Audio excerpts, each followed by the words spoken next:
Hi, I'm Bruce Music, and in this video I'm going to be sharing with you 5 tips for how to turn any angry lover into a purring pussycat in a matter of minutes. Now, whether or not you're in an intimate relationship, you can use these strategies and tips and techniques to soften and open anybody who may be angry and put a smile on their face very, very quickly. Now, in my work with couples, what I've noticed is that once the honeymoon period is over and we realize that our partner perhaps just isn't perfect in every single area of their life, conflict arises. We get into upsets, we have arguments, we fight, but we were never taught as children how to deal with conflict effectively. So we tend to use one of 2 dysfunctional conflict strategies. The first one is to push down all your emotions, and the second one is to fight, right? And when you push down all your emotions, couples who do this generally wear that like a badge. So what I notice them saying is things like, yeah, we never fight. We have a beautiful relationship, we never fight. And the first thing I'm thinking is, yeah, but your relationship is probably dead and you're no longer having sex. Because when you never fight and you push down your emotions, you stop growing and the relationship stays stuck and stagnant, and the first thing to suffer is your sex life. On the other hand, I also see couples do what I call having global thermonuclear war with each other. And the problem with this is that it often causes so much damage to the trust between the 2 partners that it's often very difficult to repair.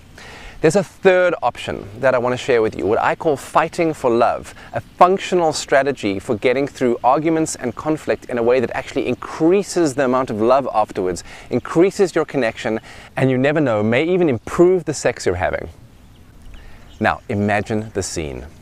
Your partner comes to you and says, "Honey, you haven't put the trash out again. I've asked you 5 times, you're just completely unreliable." Here's conflict. How do you respond? Well, if you're like most of us, the first thing you'll do is get defensive, right? Because you feel like you're being attacked. So tip number 1 is to stay present and don't jump into your defensive survival strategies. I'll tell you why.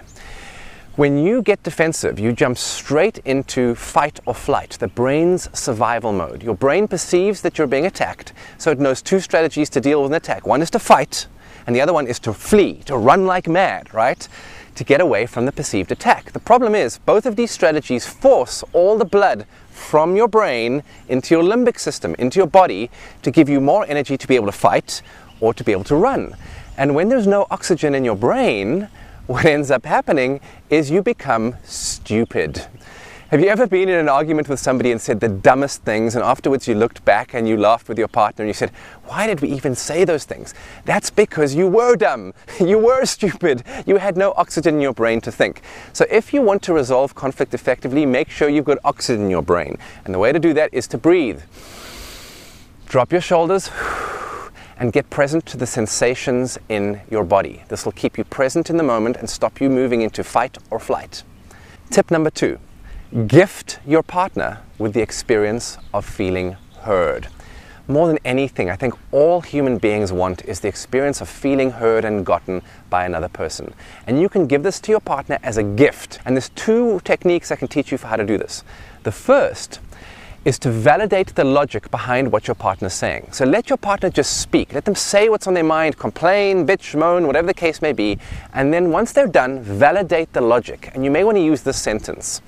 "Honey, it makes total sense to me that you're angry with me, given that I promised I would take the garbage out and I haven't taken the trash out yet. And it's already past the time I said I'd do it." Simple, right? You're letting them know that their logic behind their complaint is rational and normal. It makes them not feel like a freak, right? The second thing you can do is empathize with their emotions. This is incredibly powerful. You let them know that you can share their emotional reality. And you may want to say something like, "And honey, I imagine you're feeling angry at me right now and wondering whether or not you can trust me, right? Did I get that right?" And you want to check in with them at the end that you got their emotional state right. And they may say, no, I'm not angry, I'm just frustrated, but I am concerned that I can't trust you." Say, "Okay, I got it. So you're just frustrated and you're concerned that you can't trust me." Perfect. You've just gotten their emotional reality, and you'll watch the emotional intensity of the upset will go from a 10 out of 10 down to a 6 out of 10 at this point. Tip number 3, assume a misunderstanding. Personally, I'm of the belief that anything that isn't love is just a misunderstanding. I'll say that again. Anything that appears to be not love is just a misunderstanding. Human beings are not inherently bad. Your partner did not wake up this morning wanting to piss you off, right? And when you and your partner go to war together, put your combined energy on fighting the misunderstanding rather than each other, what you'll notice is that at the end of this conversation, you emerge victorious, both of you united, having beaten the common enemy, which is the misunderstanding, not each other. So just assume there's a misunderstanding. Tip number 4 is hunt down the positive intention underneath your partner's upset or complaint. Consider for a moment that when your partner comes to you with an upset or a complaint, that underneath it is a positive intention almost every time. And if they can see your positive intention, they'll no longer be upset with you. Let me show you how this works. So when I didn't take out the trash, for example, to go back to our example at the beginning, I didn't do it because I had a deadline to meet. And if I had missed my deadline, I wouldn't get paid at the end of the month, and I wouldn't be taking my family on vacation the next month. So in fact, my positive intention was to take the family on vacation. And almost certainly always, when you look at your partner's positive intention, it's an attempt for them to bring more love into their life and to be responsible and to do something positive. And when both of you can find each other's positive intention, the argument dissolves automatically, and there's nothing to argue about anymore. The final tip I want to give you today, and possibly the most powerful one, is what I call discovering your partner's underlying fear and reassuring them that it is never going to happen on your watch. Okay? So again, I want you to consider that behind any complaint or upset that your partner brings to you is not only a positive intention, but also even deeper, an underlying primal fear, like, I'm going to be abandoned. Love is going to be taken away from me. I'm not good enough. I'm trapped. Those kind of things. I'm not accepted for just the way that I am. And that if you can discover that fear behind your partner's complaint and reassure them that that fear is not going to come true, the intensity of the emotional attack just disappears completely. So here's how you do it. You ask your partner why questions, like, why do you feel that way? Or what makes you think that way? Or how come you have that opinion? I might say to my partner, honey, why do you get so upset when I don't take the trash out? And she might say, well, you know, I can't trust you. So, well, honey, what makes you think you can't trust me just because I don't take the trash out? Well, because you didn't do what you said you're going to do. And like, if you don't do what you say you're going to do with the little things, how do I know you're not going to do the big things? How do I know you're not going to one day just, abandon me and walk out? We've just hit the primal bedrock fear. That me not taking the trash out triggers a fear in my partner that I might not be reliable and trustworthy and might leave her one day. At this point, I want to reassure my partner, honey, I am never going to leave you. I am around forever. I am here. And you won't know what your partner necessarily needs to hear in that moment until you've asked them. And the best time to ask them is right now, when you guys are actually getting along and you're not fighting.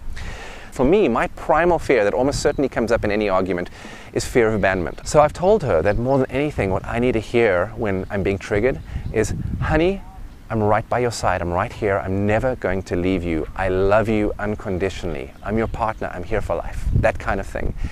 And so when I'm triggered, she says this to me in such a beautiful way, and she holds my hand and gives me a hug, and suddenly I feel myself just calming down, love returning, and just feeling like I'm normal again. Now, when the reverse happens and she's the one who's being triggered, I tell her exactly what she needs to hear in the moment, what she wants to hear from me in the moment. And I say it like I mean it, because I do mean it, which is, honey, I love you. I'm not going anywhere. You're free to choose whatever you choose. And whatever you choose, I'll respect, and it'll be completely respected inside this relationship. I love you, and I love all the choices that you make. When I say that to her, she just softens. A smile comes to her face. She radiates love again, just like she was before we began arguing. So there you have it, the 5 tips for turning your upset, angry partner into a purring pussycat in a matter of minutes. So what you've got to do next is go home and practice this with your partner. Give your partner this video, get them to watch it, then the two of you create a practice fight and practice when you're not actually really upset. Share with each other what your greatest fears are and how your partner can reassure you in the moment that that fear won't come true, and then practice these 5 tips. You may even want to write them down and keep them in your pocket like I do, so that in the heat of the moment you can pull them out and refer to them when the blood is drained from your brain. I'm Bruce Music, coming to you on a sunny South African gorgeous morning and wishing you an absolutely beautiful day. I look forward to talking with you soon. Bye.